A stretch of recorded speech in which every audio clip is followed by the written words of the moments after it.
This is a movement headed by Sikhs for Justice.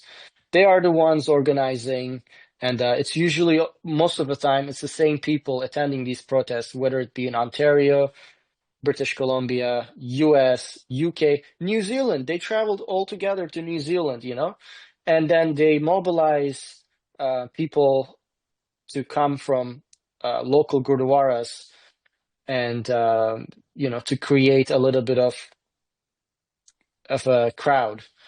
But that's the ground. They do the groundwork basically. But there are bigger political organizations like the World Sikh Organization, which is based in Canada, and they have a troubled history, and they do the political cover in Canada. Their executives are or were MPs in Canada. Their children are MPs or ministers or in critical positions, and they have spread across Canadian institutions. And so they do the political cover. And, because of the tensions between Canada and India, it's a very highly political subject. But I feel like we are disregarding what's happening on the ground, what these people are saying, how they're exercising their free speech. Well, they are exercising by celebrating the assassins of Indira Gandhi and saying that they are going to ambush and kill India's Prime Minister Modi at the G7. Sorry, not Modi. They add politics at the end. Yes, they're going to ambush and kill India's Indian Prime Minister Modi's politics at G7. And I asked them, how are you going to do that? Are you going to kill his politics the same way you killed Indira Gandhi's politics? Because the assassins, they refer to them as their forefathers. They say we are the descendants of the killers of Indira Gandhi, of the suicide bomber that killed Punjab's chief minister.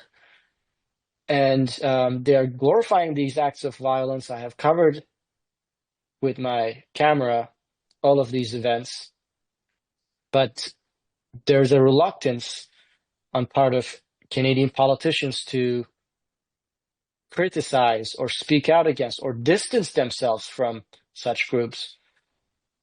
For example, we had the Conservative leader, Pierre Poilievre, and the NDP, even the Liberal MPs, attending an event recently, a Nagar Kirtan in Surrey, BC, just last month, where they shared the stage with Santokh Sinkela.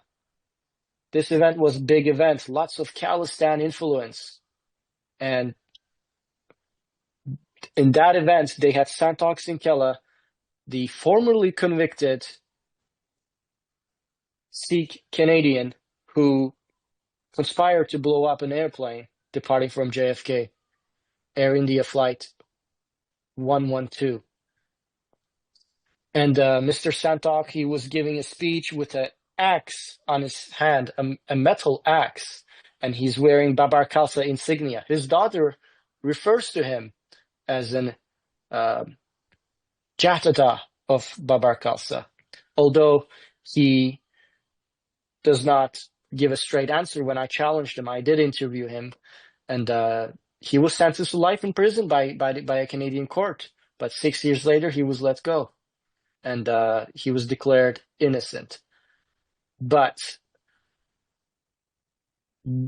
if, as a citizen, I expect my representatives to distance themselves from extremists, from people with troubled history, from people giving fiery speeches on a stage, wearing a banned terrorist organization's insignia, Babar Khalsa.